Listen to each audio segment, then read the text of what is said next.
Kumusta kayong lahat? Ako si Dr.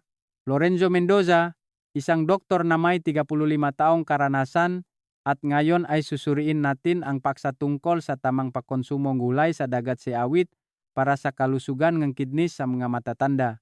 Alam niyo ba ang nakakagulat na katotohanan na kung kakain kayo ng sinabawang gulay sa dagat kasama ang isang partikular na sangkap, ang inyong kidneys ay maaring matunaw na parang keso? Marami ang naniniwala na ang gulay sa dagat ay isang perpektong pagkain na nakakatulong sa paglilinis ng dugo at mabuti para sa mga bagong panganak na ina.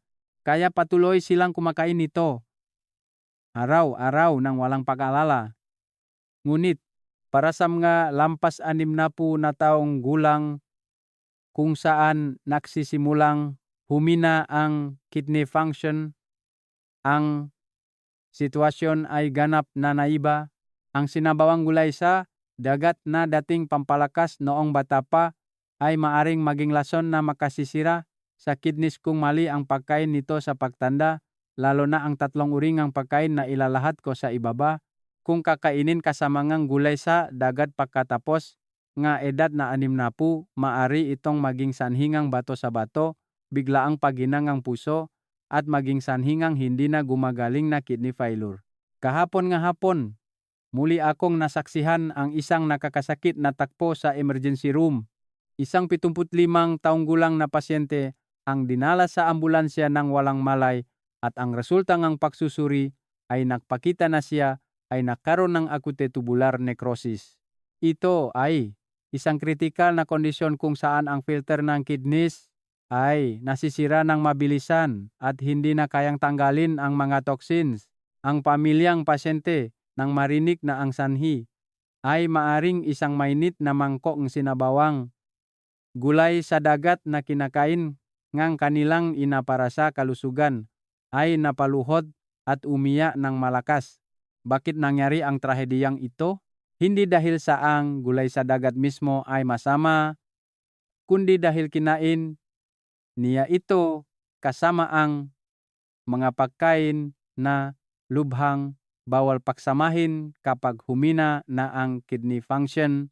Bilang isang nephrologist na may 35 taon ng karanasan sa paggabay sa libu-libong Pilipino patungo sa mas malusog na buhay, nasaksihan ko na ang napakaraming kaso sa operating table kung saan ang mga kidneys ang pasyente ay tumigas o tuluyang nawalan ng function.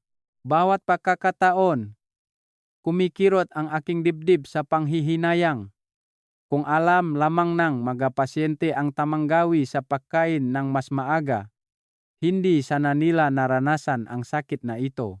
Sa ospital, dahil sa dami ng pasyente, hindi namin may paliwanag ng detalyado sa bawat isa ang mga katotohanan tungkol sa pagkain. Kaya, ngayong araw ay nagdesisyon akong tumayo dito upang wala ng sinuman ang mawalan ng kanyang kidneys dahil sa kakulangan ng kaalaman. Ibabahagi ko sa inyo ang lahat ng katotohanan sa medisina at clinical experience na alam ko nang walang tinatago. Sa video ngayong araw, ilalabas ko ng detalyado ang 3 pinakamasamang kombinasyon. Ang mga pagkain na lubhang hindi dapat kainin kasama ang gulay sa dagat na madalas nating nakikita sa hapagkainan. At sa kabaliktaran, ilalabas ko rin ang kamanghamanghang paraan ng pagkonsumo na makakapagbahay muli sa mga namamatay na selulang bato. Ang impormasyong ito ay hindi lamang karaniwang kaalaman sa kalusugan, kundi magiging safety belt na magpoprotekta sa buhay ninyo at ng inyong pamilya. Bago tayo pumunta sa pangunahing kwento, mayroon akong isang pabor na hihingin sa inyo upang hindi ninyo mapalampas ang aking mga babala at taos-pusong payo. Pakipindot ang subscribe button ngayon. Ang subscribe button na pinipindot ninyo ay kundi lamang simpleng suporta kundi isang matatag na kagustuhan at pangako ninyo na mabilis na matatanggap ang mahalagang impormasyon na ipapadala ko sa hinaharap. Kung handa na kayo, tuklasin natin ang sikreto ng pagkain na makapagliligtas sa ating kidneys ngayon. Ang unang mapanganib na gawi na kailangan ninyong suriin kaagad sa inyong kusina ay ang sibuyas na mura, isang sangkap na hindi may hihiwalay sa mga pagkain ng Pilipino. Marahil marami ang nagulat nang marinig ito upang magkaroon ng sariwang sabaw o dahil sa kakaibang amoy ng sibuyas na mura na nakatulong sa pagtanggal ng lansang gulay sa dagat. Nakasanayan na nating hinihiwa ang sibuyas na mura at inilalagay sa sinabawang gulay sa dagat nun pa man. Kailangan ninyong malaman na ang gawaing ito ay ipinasamula sa ating mga lola at ina at wala pang sinuman ang nagduda na ito ay maaring maging isang kutsilyo na tatagos sa matanda at may sakit na bato. Ang isang bata at malusok na bato ay kayang salayin ang lahat ng ating kinakain. Ngunit para sa batong humina ang filtering function pagkatapos ng edad na 60, ang kombinasyon ng sibuyas na mura at gulay sa dagat ay parang isang proseso ng paggawa ng lason na nagiging sanhi ng nakamamatay na reaksyong kemikal. Ipaliwanag ko ang medikal na dahilan sa madaling paraan. Ang gulay sa dagat ay isang kayamanan ng kalsiyum na naglalaman ng kalsiyum na 10 beses na mas marami kaysa sa gatas, na napakahalaga para sa kalusugan ng buto at manggadaluyan ng dugo. Sa kabaliktaran, ang sibuyas na mura ay naglalaman ng mataas na dami ng phosphorus at sulfur. Ang problema ay nangyayari kapag nagtakpo ang dalawang ito sa isang mainit na mangkok ng sabaw. Ang phosphorus content sa sibuyas ay hindi lamang humahadlang sa pag-absorb ng calcium gulay sa dagat sa katawan, kundi nakakabit din sila upang lumikha ng isang malakit na residue na tinatawag na calcium phosphate. Bakit nakamamatay ito para sa mga lampas 60 na taong gulang? Ang kidneys ng bata ay may sapat na lakas upang mailabas ang maliliit na residue na ito sa ihi. Ngunit ang batong humina na dahil sa edad ay hindi kayang ilabas ang mga calcium phosphate na ito at unti-unti itong magtatambak sa loob ng kidneys. Ang manaipong ito ay kakamot sa manipis na lining sa loob ng kidneys na magdudulot ng pinsala at sa paglipas ng panahon ay titigas ito na parang bato na magiging sanhi ng tinatawag nating bato sa bato. Sa huli, kumakain ngang sinabawang gulay sa dagat para palakasin ang katawan ngunit walang kalsiyum na naabsorb at sa kabaliktaran ay nagpapalaki pangang bato sa bato. Ang kwento ni Aling Nena, 82 taong gulang, na nakatira sa Tondo, Maynila, na nakilala ko noon ay malinaw pa sa aking isipan. Kilala si Aling Nena sa buong kapitbahayan dahil sa galing niya sa pagluluto. Lalo na ang kanyang sinabawang gulay sa dagat na may masarap at sariwang lasa kaya araw-araw itong hinihingi ng kanyang asawa at mga anak. Ang kanyang sikreto ay ang paglalagay ng maraming sibuyas na mura. Isang umaga, nakaramdam siya ng matinding sakit na parang mababali ang kanyang likod at dinala siya sa emergency room. Ang resulta ng pagsusuri ay nagpakita na mayroon siyang matatalim na bato sa kanyang bato at ureter. Sa tuwing gumagalo ang mga ito, tumutusok ito sa loob ng bato na nagdudulot na malubhang kondisyon na nagiging sanhi ng paghihi ng dugo. Pagkatapos ng operasyon, habang siya ay nakahiga sa recovery room, maingat kong sinabi sa kanya ang tungkol sa kanyang gawi na paglalagay ng sibuyas na mura sa sinabawang gulay sa dagat. Nang marinig niya ang salitang iyon, ang malalaking butil ng luha ay dumaloy sa kanyang pisngi. Sinisi niya ang kanyang sarili. Buong buhay ko, ako mismo ang nagpakain ng bato sa aking pamilya. Hindi kaya dahil sa aking kamangmangan. Sinira ko rin ang bato ng aking asawa. Habang nakikita siyang sinasaktan ang sarili, masakit din ang aking puso. Mga mahal na kababayan, hindi lang ito kwento ni Aling Nena. Sa mismong oras na ito, sa di mabilang na mga pamilya, isang dakot ng sibuyas na mura na inilalagay para sa lasa ay sumisira sa mahalagang detoxification system ng bato. Simula ngayon, kapag nagluluto, sinabawang gulay sa dagat, anuman ang dahilan, pakiusap, alisin ang sibuyas na mura at huwag na itong ilagay. Maaring bumaba ng kaunti ang lasa, ngunit iyon ang tanging paraan upang makahinga ang inyong bato. Sandali, huwag muna kayong maklaik dahil ang sasabihin ko sa susunod ay isang malupit na katotohanan na ang paraan ng pagluluto na pinaniwalaan ninyong malusok sa buong buhay ninyo ay sa katunayan ang pinakamasamang gawi na nagpapahina sa bato. Pagkatapos marinig ang buong kwentong ito, kung makaramdam kayo ang kilabot, saka ninyo i-like. Kung kampante na kayo dahil inalis ninyo ang sibuyas na mura, ngayon na ang oras para hulihin ang pangalawang salarin. Ito marahil ang pinakapopular na paraan ngang pagluluto na 90% ngang mamaybahay na Pilipino ay ginagawa araw-araw sa kusina. Ito ang gawing ang pagpapainit ng kawali, paglalagay ng langis ng linga, at pagkatapos ay paggisa ng nilusaw na gulay sa dagat. Marahil marami ang kumunot ang noo nang marinig ito.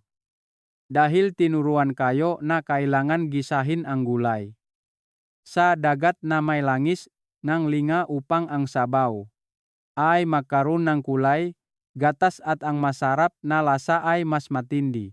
Nung bata pa ako, gustong-gusto ko rin ang sinabawang gulay sa dagat na niluto ang aking ina sa ganong paraan.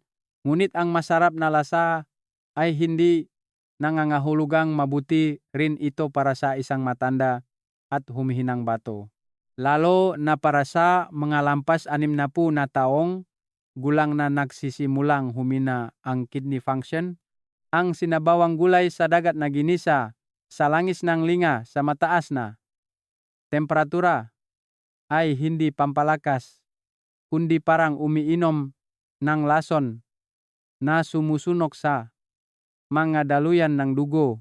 Ipaliwanag ko ang dahilan sa isang siyentipikong paraan. Ang langis ng linga ay napakayaman sa unsaturated fatty acids na mabuti para sa kalusugan, ngunit mayroon itong nakamamatay na kahinaan, napakababang smoke point, humigit kumulang 160 hanggang 175 degrees Celsius lamang. Kapag ginigisa natin ang gulay sa dagat sa kawali, ang temperatura ay mabilis na maaring lumampas sa 200 degree.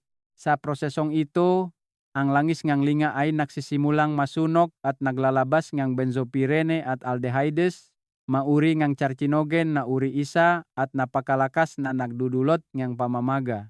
Kapag kumakalat ang mabangong amoy, sa katunayan, iyon ang oras na ang langis ng linga ay sumisigaw at nagiging oxidized. Ang mga nakakapinsalang toksin na ito ay sumasama sa mga magandang sangkap ng gulay sa dagat at direktang natutunaw sa sabaw. Kapag ininom natin ang sabaw na iyon, ang toxins ay dadaloy sa dugo, sa buong katawan at sa huli ay magtitipon sa filter ng ating katawan na siyang bato. Ang isang malusog na bato ay kayang salain ang dami ng toxins na ito. Ngunit para sa mga glomeruli na pagod at may sakit, ito ay isang napakalaking pressure. Ang mga selula nga bato ay overloaded dahil kailangan nilang salain ang mga toxins. Ang maliliit na daluyang ng dugo ay namamaga at sa huli, ang kidney function ay mabilis na humihina. Ang kaso ni Tatay Mario, 88 taong gulang, na aking ginamot ay isang patunay ng nakakatakot na katotohanan na ito. Si Tatay Mario ay isang retiradong karpintero na normal, walang kalak o sigarilyo at mahilig umakyat nege bundok. Siya ay isang napakalakas na tao. Ngunit sa isang check-up, nakatanggap siya ng resulta na parang kidlat sa gitna ng araw. Ang kanyang kidney function ay bumaba ng kalahati lamang kumpara sa normal na tao. Walang bato sa bato si Tatay Mario at hindi rin malala ang kanyang diabetes. Sa proseso ng konsultasyon upang mahanap ang sanhi, natuklasan ko ang isang mapagpasyang pahiwatig sa kanyang gawi sa pagkain. Gustong-gusto niya ang mangga gisang pagkain at lalo na kapag naglulutong sinabawang gulay sa dagat, naniniwala siya na kailangan niyang gisahin ng matagal ang gulay sa dagat sa langis ng linga hanggang sa umusok upang maging tama ang lasa. Ang mabangong amoy na may halong amoy na nasusuno sa kanyang kusina ay sa katunayan ay pumatay sa mga selulang bato. Ang resulta ang biopsy ay nakpakita na ang kanyang nga glomeruli ay lumiit dahil sa talama na pamamaga at ang mga daluyan ang dugo ay unti-unting tumitigas. Ito ay isang nakatagong mamamatay na mas nakakatakot pa kaysa sa mga nakikitang bato. Lumuluha si Tatay Mario at sinabi sa akin, galit na galit ako. Hindi ko alam na nilalason ko pala ang sarili ko at nilalago ko pa ang buong sabaw. Mga mahal na kababayan, huwag magpadala sa masarap na amoy. Ang usok na lumalabas kapag nasusunog ang langis ay maaring isang senyales ng pahingi ng tulong na ipinapadala ng inyong bato. Ang bato ay isang tahimik na organ. Hanggang sa 70% na ito ay nasira, hindi ito naglalabas ng anumang senyales ng sakit. Kaya naman, ang maliliit na gawi na hindi natin sinasadyang inuulit araw-araw ay mas nagiging nakakatakot. Simula ngayon, huwag nang gisahin ang gulay sa dagat sa langis ng linga. Iyon ang pinakamatalinong pagpipilian upang protektahan ang iyong bato hanggang sa 100 taong gulang. Kung nagpasya kang alisin ang sibuyas na mura at baguhin ang pagkakasunod para sa langis ng linga, ngayon na ang oras upang hulihin ang huling salarin, ang ikatlong salarin.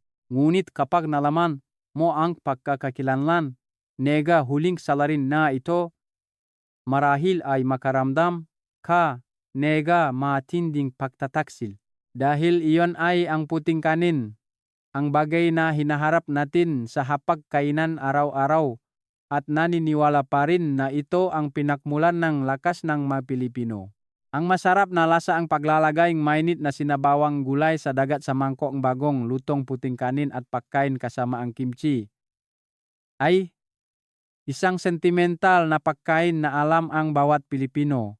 Mayroon tayong kasabihan na ang tao ay nabubuhay sa kanin na nagpapakita nga malalim na ugnayan natin sa kanin. Ngunit kailangan kong sabihin ng prangkamula sa medikal na pananaw. Para sa mga taong may humihinang kidney function, ang pagkain ng puting kanin na may sinabawang gulay sa dagat ay parang isang matamis na lason na unti-unting bumibigti sa bato. Bakit nagiging problema ang kanin?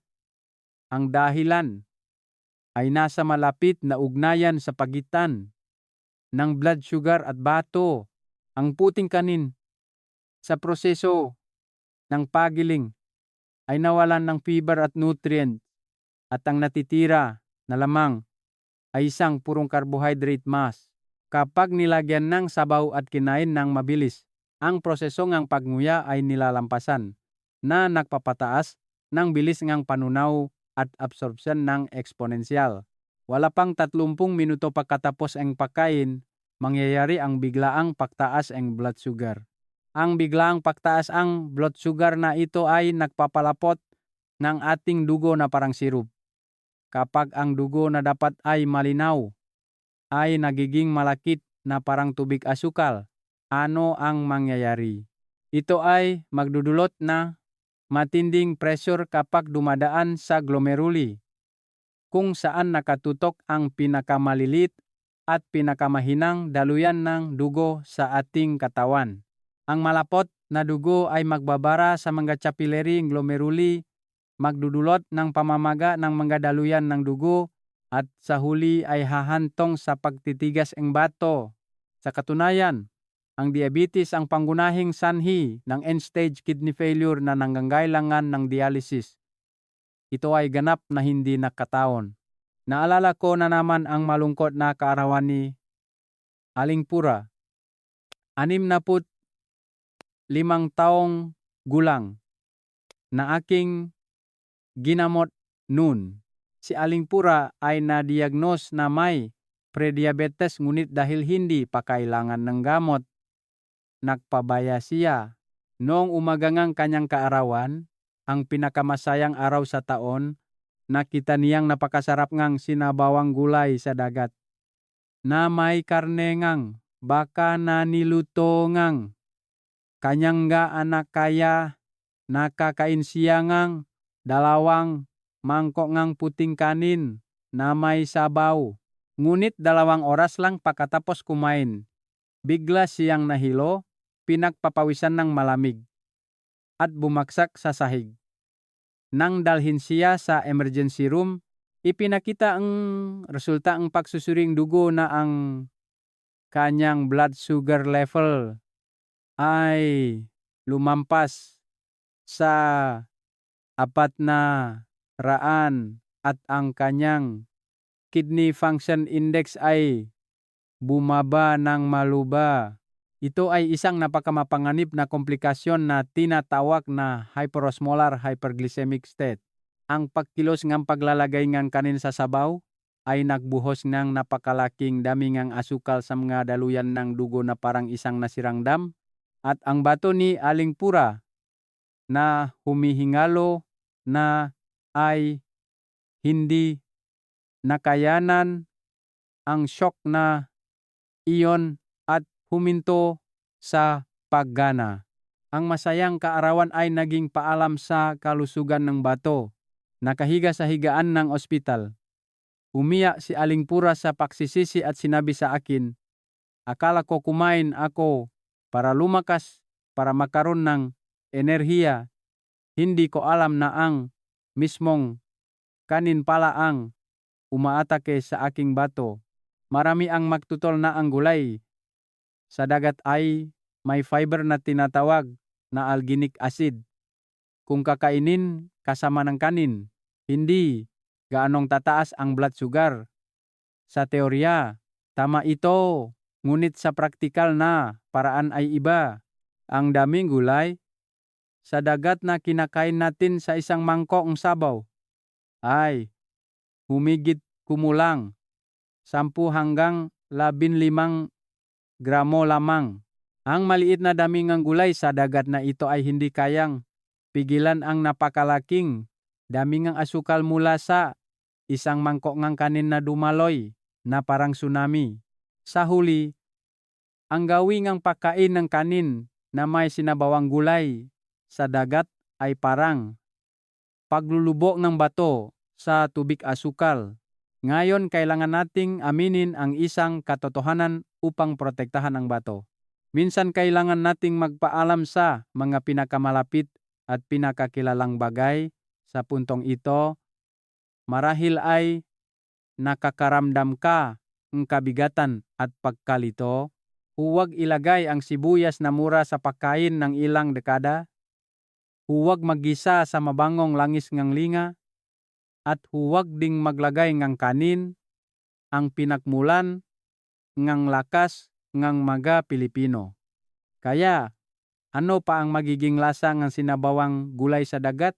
Maintindihan na magalit ka, ngunit pakiusap, huminga ka ng malalim at maniwala ka sa akin. Wala akong balak na sabihin sa inyo na itapon ang gulay sa dagat sa hapagkainan. Walang kasalanan ang gulay sa dagat. Ang gulay sa dagat ay nananatiling pinakamagandang regalo na ibinigay ng karagatan. At ang mga sangkap ngang putsidan at alginic acid dito ay tunay na kamangha-manghang gamot na makapagpabuhay muli sa mga namamatay na selulangang bato. Ang problema ay wala sa gulay sa dagat mismo kundi sa ating luma at maling paniniwala. Kapag pinaninindigan natin ang mga lumang paraan ng pagluluto at hindi pinapansin ang mga pagbabago sa physiological sa katawan pagkatapos ng 60 taon ng buhay. Kung tatanggalin lamang ang balat ng mga nakakapinsalang gawi at itatago ang mahalagang core, ang gulay sa dagat ay magiging pinakamatatag at pinakamalakas na kalasag na magpoprotekta sa humihinang bato. Ngayon ay nasa harap tayong isang mahalagang pagpipilian. Kailangan nating pumili kung lulubok sa pamilyar na lasa at mawawala ang ating bato, tatanggapin ang kaunting abala upang protektahan ang ating kalusugan sa lubngang 100 taon.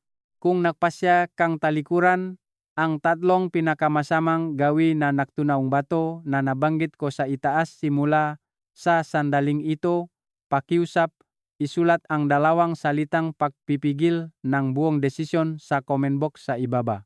Ang pakilos ang pagtatype ang salitang pagpipigil gamit ang iyong sariling daliri ay magiging isang malakas na utos na ipinadala sa utak na tutulong upang ang iyong determinasyon ay hindi maging isang pangako sa hangin.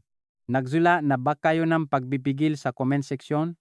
Kung nakagawa ka na ng malaking desisyon upang talikuran ang masamang gawi ngayon, gaya ng ipinangako ko, ibibigay ko ang resipe ng ospital na gagawing ligtas na pampalakas ang gulay sa dagat. Hindi lamang ito isang simpleng proseso ng pagluluto kundi parang isang life support device na pumipigil sa mga pasyenteng may humihinang kidney function na maospital. Marami ang nakakarinig na ang gulay sa dagat ay mabuti para sa kalusugan kaya't ibinababad lamang ito sa tubig at niluluto kaagad, ngunit narito ang isang napakamapanganib na katotohanan na kailangan nating linawin. Ito ay ang mineral na potassium na matatagpuan sa gulay sa dagat. Para sa malusog na tao, ang potassium ay isang napakahalagang sangkap na nakakulong sa paglabas ng sodium at pagpapababa ng presyon ng dugo.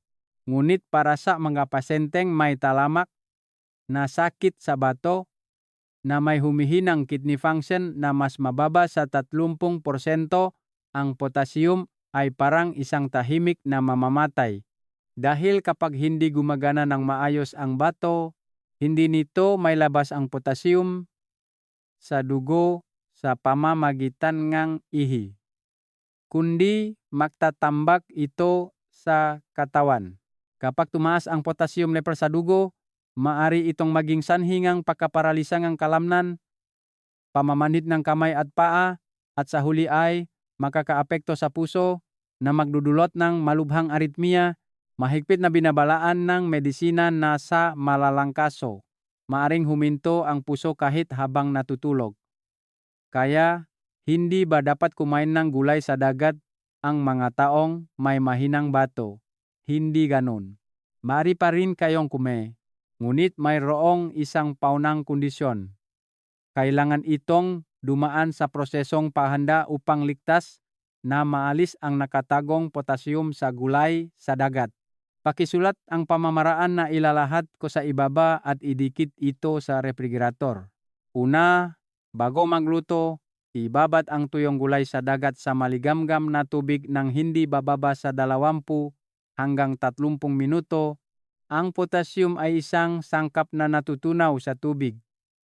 Kaya't sa pagbabad lamang sa tubig, ay malaking damingang potassium ang matutunaw. Kung papalitan ang tubig ng 2 hanggang 3 beses sa proseso ng pagbabad, mas magiging epektibo ito. Pangalawa, ito ang pinakamahalagang punto. Bago ilagay ang binabad na gulay sa dagat sa kaldero, blanching muna ito sa kumukulong tubig ng hindi bababa sa 1 minuto. Ang prosesong ito ay makakulong upang epektibong maalis ang natitirang potassium na nakulong sa istrukturang gulay sa dagat. Ang prinsipyong ito ay katulad ngang kapag tayo ay nagbablanching ngang sitaw o broccoli. Ngunit marami ang hindi nakakaalam na kailangan ding ilapat ang pamamaraang ito sa gulay sa dagat. Ang pinakamahalagang punto rito ay kailangan ninyong itapon ang tubig na ginamit sa pakbabad o pakbiblanching ng gulay sa dagat at huwag na huwag itong inumin. Ang tubig na iyon ay isang buong blok ng potassium at asin na natunaw mula sa gulay sa dagat. Ito ay isang nakakalason na tubig na umaatake sa bato. Kung sa pagtitipid ay gagamitin ang tubig na iyon upang maglutong ang sabaw, ito ay parang pagbubuhos ang lason sa bato. Kailangan talagang hiwalay na isalok ang gulay sa dagat, hugasan itong 2 hanggang 3 beses sa malamig na tubig at pigaan ng husto. Ang gulay sa dagat na dumaan sa proseso ng paghahanda na ito ay magtatanggal ng higit sa 70% ng potassium.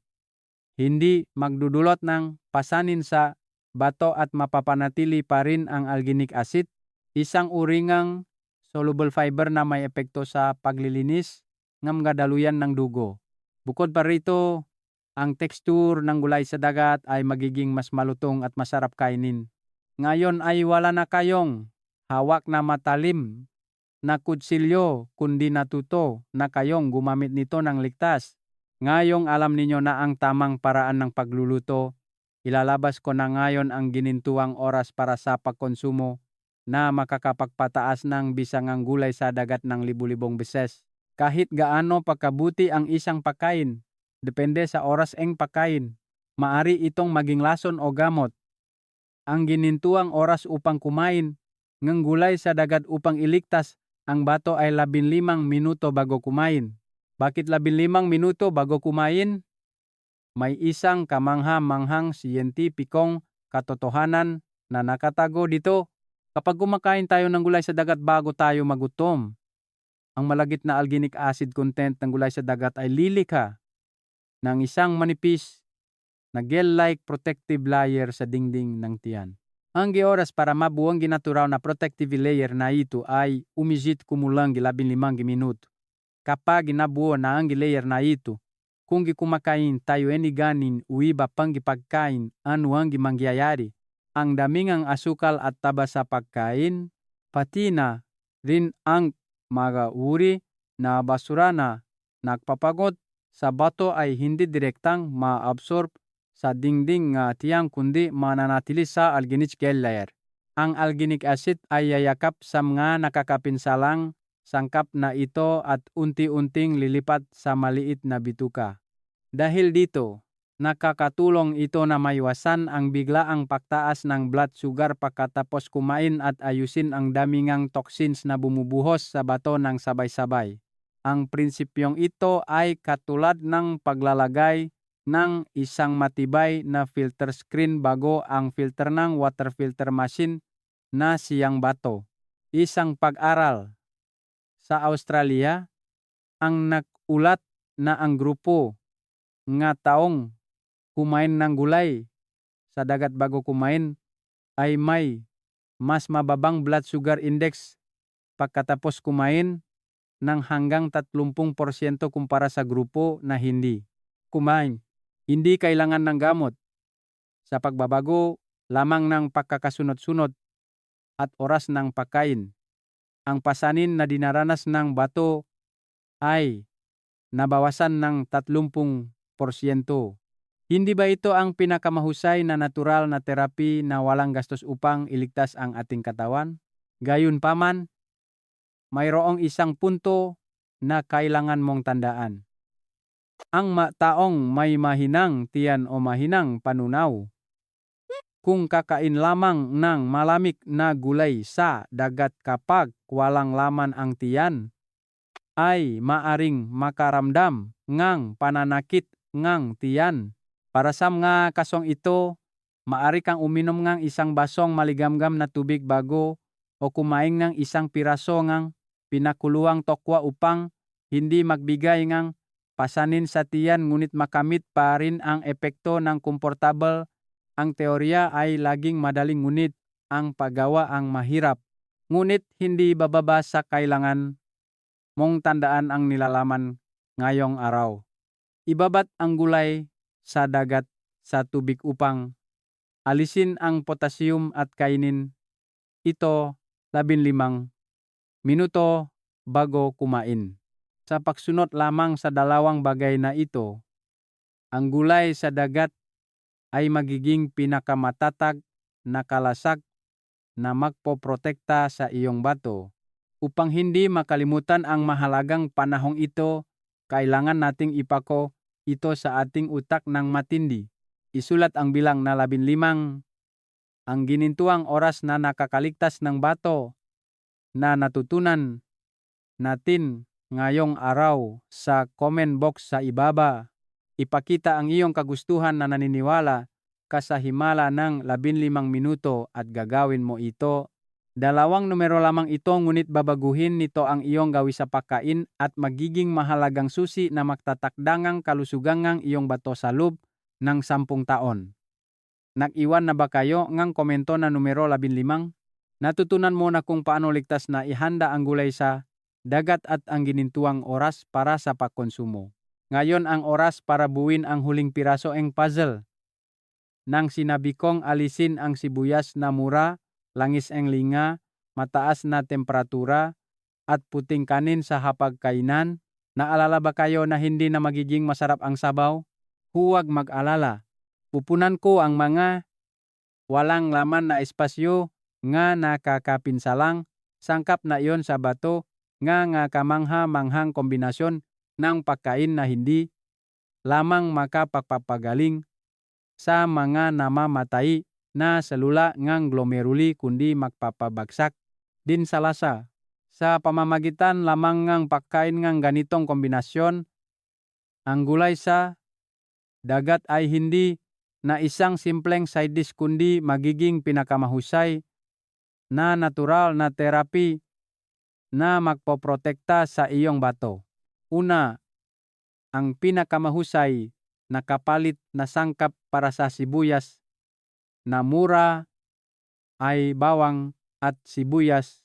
Kung ang phosphorus at sulfur sa sibuyas na mura ay nakakabit sa calcium upang makabuo ngang bato sa bato, ang bawang at sibuyas ay may ganap na kabaliktaran na epekto. Ang sangkap na alicin na nagbibigay ang kakaibang anghang ng bawang ay isang malakas na blood vessel cleaner na nakakatulong sa pagtunaw at paglabas ng nakakapit na plaque at mga nagpapaalap na bukol sa mga daluyan ng dugong bato. Kapag nagluluto ng sinabawang gulay sa dagat sa halip na sibuyas na mura, subukang maglagay ng maraming dinurok na bawang. Ang alisin sa bawang ay hindi lamang perpektong nagalis ng lansa ng gulay sa dagat kundi mayroon ding antibacterial na epekto na nagpoprotekta sa humihinang immune system ng bato mula sa bakterya. Kung hindi ninyo gusto ang sobrang tapang na amoy gawang, maaari ninyong gamitin ang sabaw mula sa balat ng sibuyas o durugin ng pino ang sibuyas at ilagay din na napakabuti. Ang sangkap na quercetin na sagana sa sibuyas ay gumaganap bilang isang pampalambot ng mga tumitigas na kapilary ng bato na nakakatulong sa pagpapabuti ng sirkulasyon ng dugo at may kamangha-manghang epekto sa pagpapababa ng presyon ng dugo. Ang bawang at sibuyas ay pumupuno sa puwang ng sibuyas na mura, hindi lamang isang simpleng kapalit kundi makatakapaklitas na manlalaro para sa bato. Pangalawa, ang langis na dapat gamitin bilang kapalit ngang langis ngang linga na may mataas na temperatura na nagdudulot nga pagkasunong nga daluyang ngang dugo ay perilla oil. Ang perilla oil ay isang uri ng vegetable oil na may pinakamataas na nilalaman ng omega-3 fatty acids. Ang omega-3 na ito ay may kamanghamanghang epekto sa pagbabawas ng inflammation index sa katawan, ang pangunahing sanhi ng talamak na sakit sa bato. Kapag humina ang bato, ang filter ay mamamaga. Ang omega-3 sa perilla oil ay makakatulong sa pagbabawas ng pamamaga at pag-renew ng nasirang cell membrane. Ngunit dito, ang paraan ng pagluluto ay nananatiling mahalaga. Ang perilla oil ay mayroon ding mababang smoke point kaya't hindi ito dapat ilagay sa kumukulong sabaw o gamitin sa paggisa. Pagkatapos magluto, patayin kaagad ang apoy bago isalin ang sabaw sa mangkok. Dahan-dahan lamang ibuhos ang 1 kutsarang purong perilla oil. Sa pagkain sa ganitong paraan, ang omega-3 na sensitibo sa init ay hindi masisira at direktang maililipat sa iyong bato. Kung talagang hindi ka makatiis sa masarap na amoyng langis ng linga, gamitin ito sa katulad na paraan. Huwag ilagay ito sa proseso ng pagluluto, kundi patayin ang apoy at idakdak lamang ito sa huli upang makaliha ng amoy. Sa pagbabago lamang ng pagkakasunod-sunod, makakaiwas ka sa takot mula sa benzopyrene, isang carcinogen na umaatake sa bato at ligtas na maabsorb ang antioxidant component na nasa langis ng linga. Ang perpektong kombinasyon na ito ng paggamit ng bawang upang linisin ang pamamaga at paggamit ng perilla oil upang balutin ang mga selula ay isang himala sa hapagkainan na hindi malulutas ng gamot sa ospital. Ngayon, ang inyong sinabawang gulay sa dagat ay hindi na isang mapanganib na sabaw tulad ng dati. Ito ay muling nabuhay bilang isang nakapagpapagaling na pagkain. Bawat subo ay nagpapahinga ang bato. Bawat subo ay nalilinis ang mga daluyan ng dugo. Ang sabaw ay perpektong nailagtas na marahil mayroon pa ring nakakaramdam nakawalan dahil walang laman ang mangkok na kanin. Para sa mga Pilipino, ang pagkain na walang kanin ay parang walang lasa na siopaw. Ngunit simula ngayon, ipakikilala ko ang isang puting tagapagligtas na pupuno sa puwang ng puting kanin. Iyan ay tokwa, na kilala bilang baka na tumubo mula sa bukid. Isa sa mga pinakamahirap na problema para sa mga pasyenteng may humihinang kidney function ay ang pag-absorb ng protina. Kung kakain ng karne, nag-aalala sa pagtaas ng phosphorus at uric acid, natatakot na masira ang bato, ngunit kung hindi kakain, liliit ang mga kalamnan, mawawalan ng lakas, at maging ang paglalakad ay magiging mahirap. Sa panahong ito, ang pinakamahusay at pinakaligtas na kapalit ay tokwa. Dahil ang tokwa ay isang purong halaman na protina na halos walang toxins na nagbibigay ng pasanin sa bato. Lalo na ang saponin at isoflavone component sa tokwa ay gumaganap bilang isang malakas na antioxidant na pumipigil sa pagtanda ng mga daluyan ng dugo ng bato na nakakatulong na palambutin ang mga tumigas na daluyan ng dugo. Kapag nagluluto ng sinabawang gulay sa dagat, sa halip na maglagay ng kanin, subukang durugin ang tokwa at maglagay ng marami. Mararanasan mo ang isang perpektong simphony kung saan ang alginic acid ng gulay sa dagat ay nag-absorb ng basura at ang malinis na protina ng tokwa ay nagpapagaling sa mga nasirang selula. Sa oras na ito, kung gagamitin ang kutsilyo upang durugin ng pino ang tokwa, ang texture ay magiging malambot at makinis, na magbibigay ng pakiramdam ng kabusugan na parang kumakain ng kanin, na hindi ka na mag-isip tungkol sa puting kanin.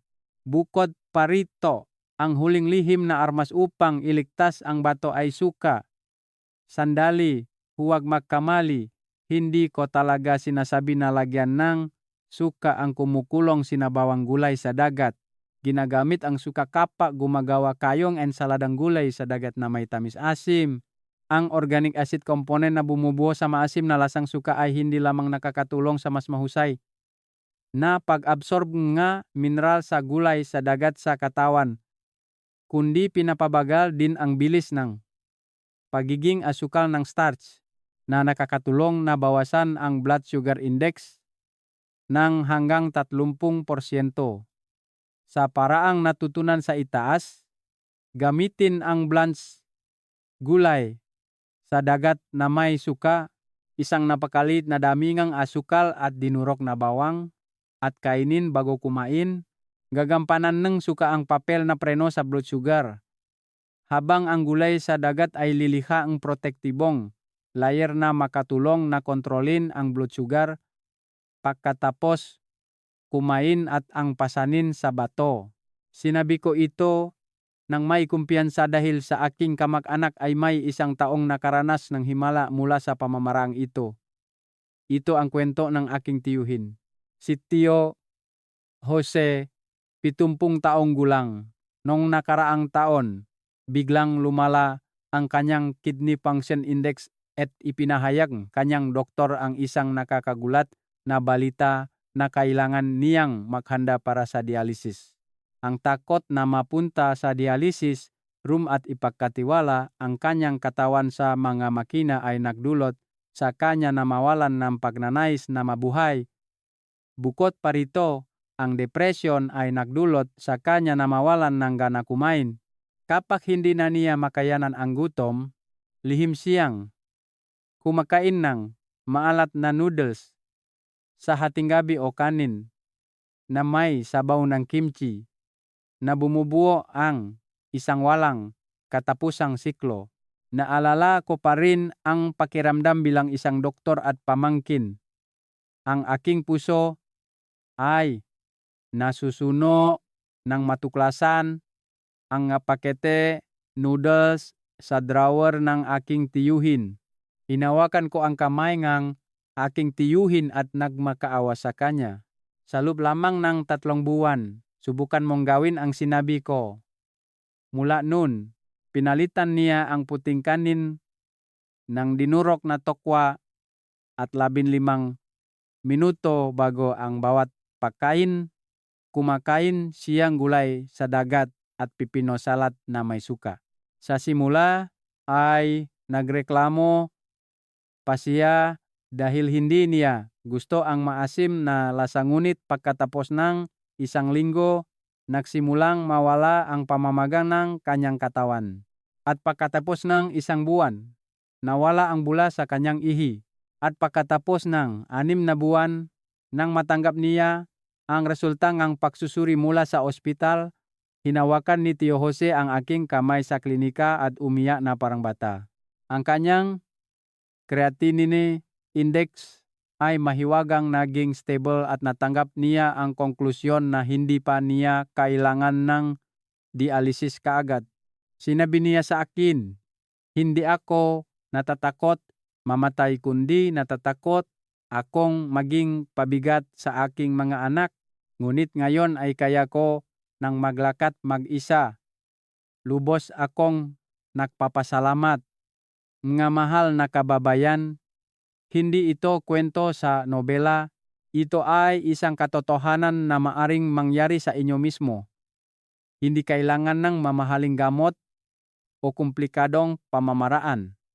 Sa pagbabago lamang ng kombinasyon ng mga sangkap na kinakain natin araw-araw, ang namamatay na bato ay makakahinga muli." Habang pinapanood ang video na ito, mayroon bang pamilyar na mukha na lumabas sa inyong isipan? Kung sa paligid ninyo ay mayroong mahal sa buhay na nawawalan ng pag-asa dahil sa sakit sa bato o nag-aalala sa pagdadialysis hanggang sa hindi makatulog, pakiusap tahimik na ibahagi ang video na ito sa kanila. Ang isang pindot ninyo sa serbatan ay hindi lamang simpleng pagpasaan ng impormasyon. Ito ay isang life raft na inihahagis sa isang taong nasa bingit ng panganib, isang gawa ang kabutihan na nagliligtas sa isang pamilya mula sa trahedya. Ngayong araw ay sama-sama nating pinagdaanan ang isang mahabang paglalakbay. Nasaksihan ang 2 kamanghamanghang mukhang gulay sa dagat, mula sa nakamamatay na pagkakamali na sumisira sa bato tulad ng sibuyas na mura, langis ng linga, mataas na temperatura, at puting kanin hanggang sa mahiwagang kombinasyon na nagpapabuhay sa glomeruli tulad ng suka, tokwa, at ang ginintuang oras na 15 minuto. Taos puso akong umaasa na ang manilalaman na natutunan ngayong araw ay magbabago sa inyong hapagkainan sa isang ganap na bagong espasyo ng pagpapagaling. Ang gulay sa dagat ay hindi isang mahiwagang gamot na nakakapagbagaling ng sakit sa isang gabi. Ngunit kung regular na kinakain sa tamang pamamaraan, ito ay magiging isang matatag na kasama na magpoprotekta sa inyong bato ng mas matindi kaysa sa anumang food supplement o mamahaling tonic. Mga mahal na kababayan, ang bato ay isang tahimik na organ. Ito ay isang organ na kapwa kawawa at mahalaga, tahimik na gumagana nang walang senyales ng sakit hanggang sa 70% na ito ay nasira at babagsak lamang kapag hindi na nito kayang tiisin pa. Kaya, bago pa man sumigaw ang bato, kailangan nating maging aktibo sa pangangalaga at pagmamahal dito. Ang pagsasagawa ng malilit na kaalaman na natutunan ninyo ngayong araw ay ang pinakamagandang regalo na maibibigay ninyo sa batong napakasakit sa buong buhay nito. At kung ang nanonood ng video na ito ay isang anak, pakiusap, takbo kaagad sa bahay ng inyong magulang at suriin ang kusina. Pigilan ang inyong ina na maglagay ng sibuyas na mura ayon sa nakasanayan.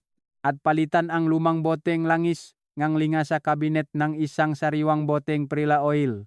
Iyon ang tunay na pagmamahal na makatulong upang maging malusog at masaya ang pagtanda ng inyong magulang kaysa sa isang regalo na nakakahalaga ng milyon-milyong piso. Isang maliit na pagbabago sa gawi sa pagkain na gagawin ninyo ngayong araw ay makakatulong sa inyo na makangiti ng masaya kasama ang inyong pamilya sa loob ng 10 taon sa isang mainit na sala sa halip na sa isang malamig na silid ng ospital. Huwag kalimutan na ang kalusugan ay wala sa mamahaling gamot o ospital kundi nasa mismong kusina at sa inyong matalinong pagpipilian. Ako, si Doc Lorenzo Mendoza, ay babasahin din ang bawat komento ninyo at tutugunan ang taos-pusong hangarin na iyon. Taos-puso akong nagdarasal para sa inyo at sa inyong pamilya na maging laging malusog at bawat araw ay puno ngang sigla. Maraming salamat.